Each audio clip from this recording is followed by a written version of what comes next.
In the wake of Hurricane Irma, the government of Trinidad and Tobago has agreed to lend assistance to Antigua and Barbuda by providing a helicopter and crew for the period of a week to directly contribute to the provision of relief and aid for Barbuda. The Office of the Prime Minister this morning issued a statement confirming that government has been communicating with the government of Antigua and Barbuda with respect to the devastation suffered in Barbuda as a result of Hurricane Irma. The Office of the Prime Minister says the government has carefully considered the current difficult economic circumstances, but despite these difficulties, because it recognizes the responsibility of helping our CARICOM neighbor in this time of disaster and need, it has agreed to provide this specific assistance.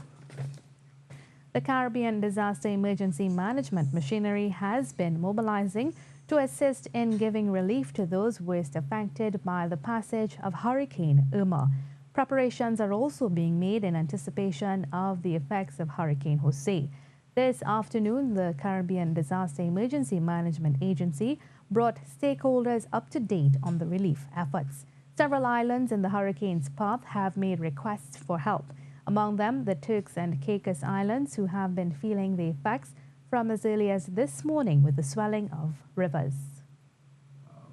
The Emergency Operations Center is relocated. They've relocated that center to a much more substantial facility, courtesy of Digicel. Digicel has provided access to their facilities to ensure that the emergency services can continue to function and operate and plan and prepare for the aftermath of the event.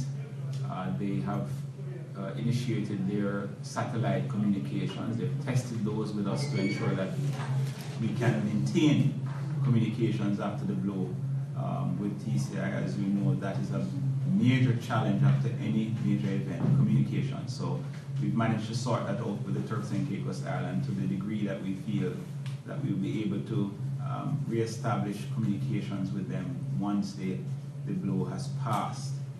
A similar request has been made by the Bahamas, who has completed evacuation. We are told by SEDEMA that emergency assets out of Kingston, Jamaica are on standby, and with Hurricane Jose sent to follow in Irma's path, the race is on to bring some relief to the worst hit islands like Barbuda and Anguilla before Jose hits. The regional mechanism has given way to the national apparatus, the National Office for Disaster Services.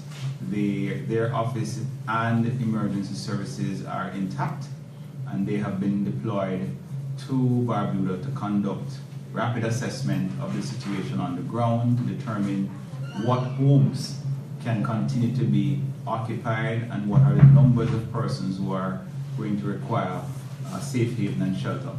The other component of their mission is also to facilitate the off-island evacuation. The Prime Minister of Antigua and Barbuda issued a voluntary evacuation order for persons on Barbuda, partially because of the current, or temporary I should say, uninhabitable nature of the island, as well as the impending threat of Hurricane Jose coming through over late Friday into Saturday, Saturday morning, Saturday afternoon in the North Leeward.